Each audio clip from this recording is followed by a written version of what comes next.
The Mexican 500 is an off-road motocross event held annually near Aylmer, Ontario. Or more appropriately, the Mexican 500 is an off-road motocross event held annually near Aylmer, Ontario.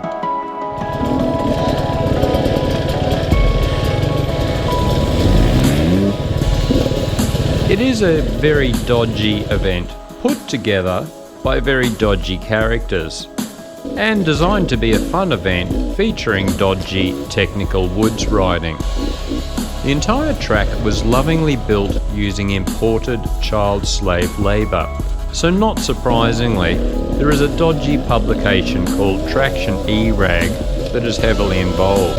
We're not sure which way to go here, but we're just following the arrows. We finished the very first day of a bit of basic coaching, and the more experienced riders are just doing this race loop now. So cool, so different to Australia. Loving it. I mean, look at these forests. This famous enduro draws riders from as far as 3 farmhouses away to rip up a Mennonite farm property.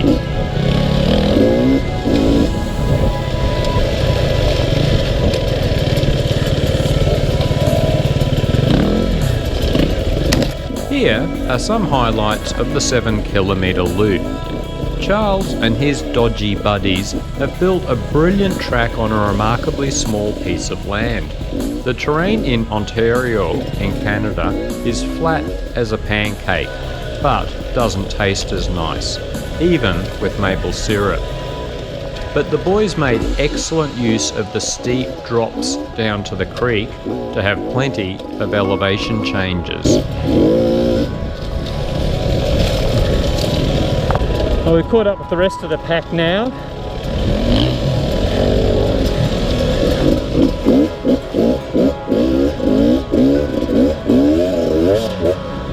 At least I did it without putting a foot down.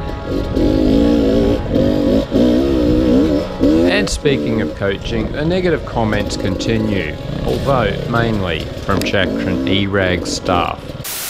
That Australian boy making up those clinic work, I think he's a couple cans short of a 6-pack, I'm sure of it. This enduro loop features lots of roots, ruts and the occasional rock to throw the front wheel out. Excellent practice for the challenging terrain in British Columbia the following week.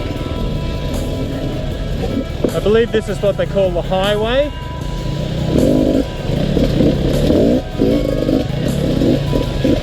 The ride along the creek here is called the highway, an unpredictable section with holes, mud, ruts and roots.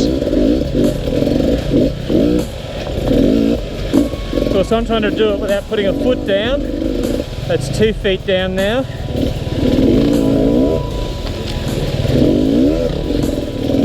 Although a lot of guys ride this sitting down, I find it better in the default standing body position, with the arse toward the rear of the bike. It keeps the rear wheel weighted for traction and also keeps the front end lighter. I don't want to dig their track up. So you are less disturbed by the front washing out in muds, ruts or those wet tree roots. Like a Gumby, I get stuck in 2 obvious spots as I forgot to stop and look for the best lines first, something Chris Birch tried to drum into our thick skulls last year. Oh, I slid into the same trap. Well, took a few minutes to get out of that bog hole. Avoiding traps is especially important for us old farts. Falling into every trap. This is one where you want to wheelie out. We get tired super fast once we start lifting bikes out of holes. No, everything's digging in. I can usually wait the seat and get out of that shit.